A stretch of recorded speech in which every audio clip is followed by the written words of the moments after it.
90s country stars then versus now. While some faces barely change, others hold transformations that are hard to believe. You've got to see these heartthrobs to believe it. The fiddle-playing legend Charlie Daniels gave us the genre-defining anthem, "The Devil Went Down to Georgia."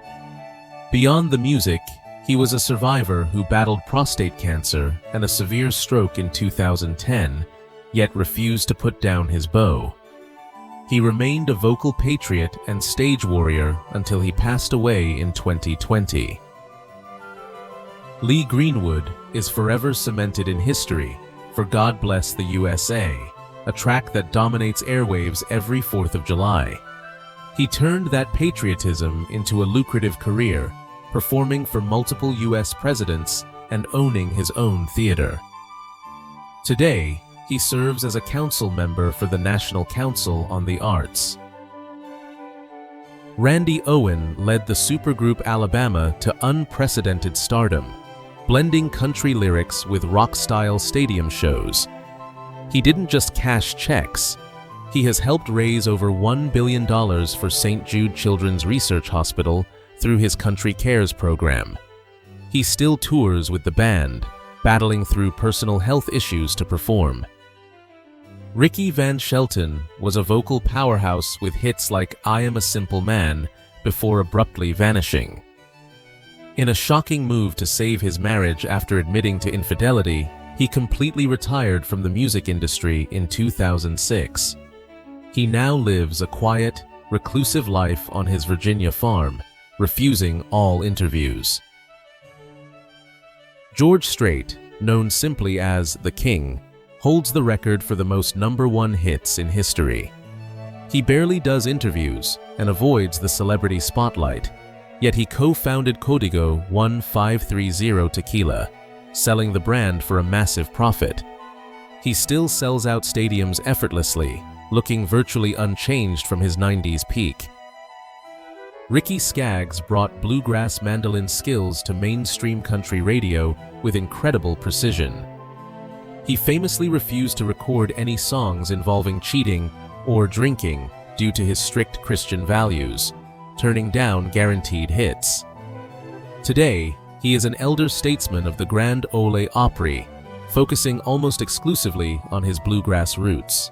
John Anderson owns one of the most distinctive voices in country music, best known for the atmospheric Seminole Wind.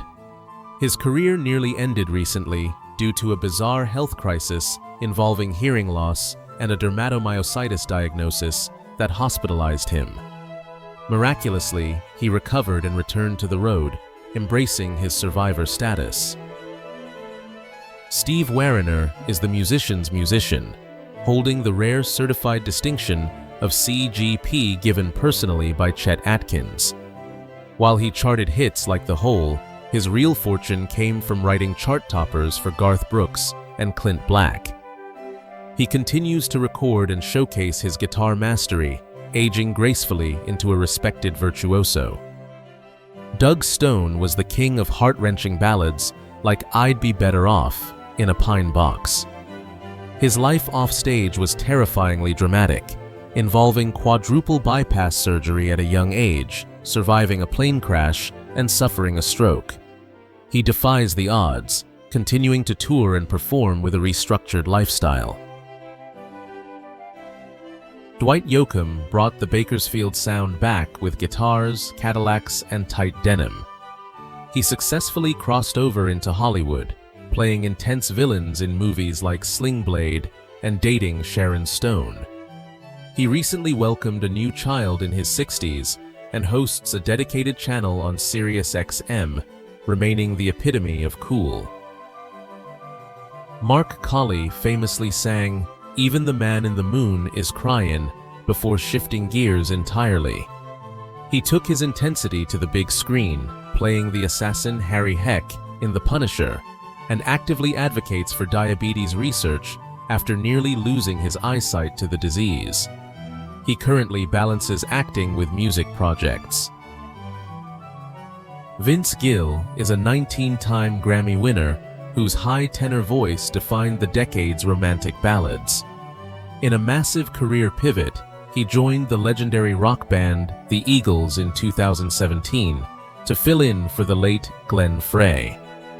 He now tours huge arenas with them while maintaining his solo country legacy.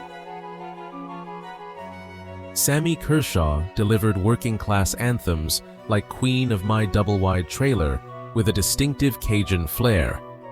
His ambition extended bizarrely into politics, where he ran for lieutenant governor of Louisiana twice but failed to secure the office.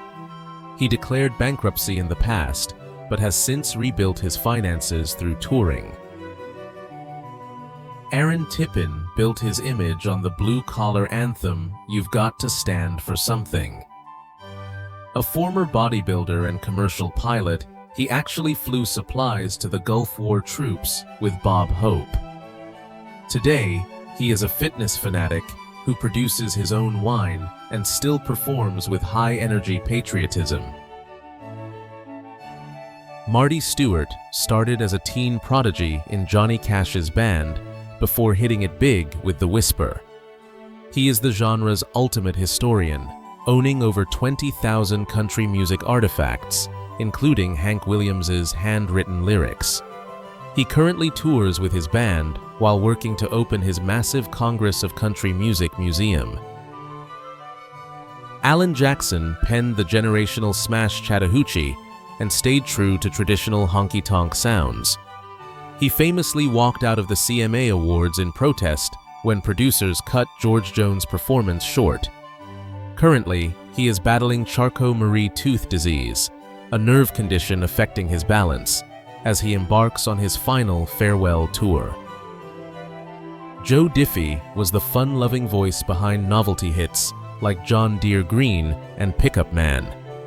He was a radio staple who dominated the mid-90s with a unique, clear tenor voice that fellow artists envied. Tragically, he was one of the first major country stars to pass away from COVID-19 complications in 2020. Randy Travis owned the most recognizable baritone voice of the era with Forever and Ever, Amen. His life spiraled with a highly publicized DUI arrest in 2012, followed by a massive stroke in 2013 that took his ability to sing. He now makes silent, emotional public appearances, smiling while others sing his songs. Toby. Keith broke out with Should Have Been a Cowboy, the most played country song of the 90s. He built a massive business empire with his restaurant chain, earning millions annually while courting controversy with aggressive political anthems. After a brave, public battle with stomach cancer, he passed away in 2024, leaving a complicated legacy. Billy Ray.